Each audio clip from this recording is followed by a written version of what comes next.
التقيت اليوم السيد رئيس مجلس السيادة القائد العام للقوات المسلحة الفريق والركن عبد الفتاح البرهان لعرض خطة وزارة الإعلام في سياق التطوير.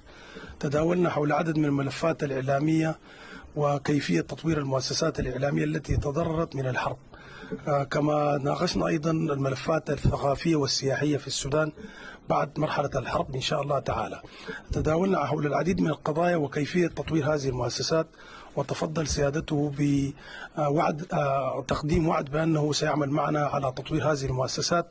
أيضا نقلت له هموم الصحفيين في السودان والمآلات التي آلت لها الأوضاع الصحفية بحكم الحرب التي تجري الآن وتدور رحاها في سياق المعركة التي هي معركة مصيرية للشعب السوداني. بالتأكيد نحن بصدد تطوير مؤسسات إعلامية وتأسيس منابر إعلامية جديدة تتماشى مع التطور التقني ابتداء لتدعم القوات المسلحة السودانية والشعب السوداني في معركته الوجودية، هذه معركة الكرامة.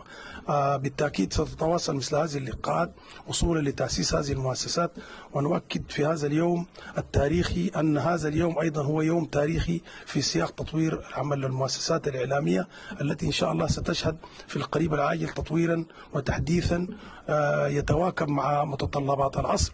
ومن هنا نرسل رسالة لكل الشباب العامل في هذا القطاع أن يتداعى لمناصرة هذه المشروعات الجديدة حتى ننهض ببلدنا السودان إن شاء الله.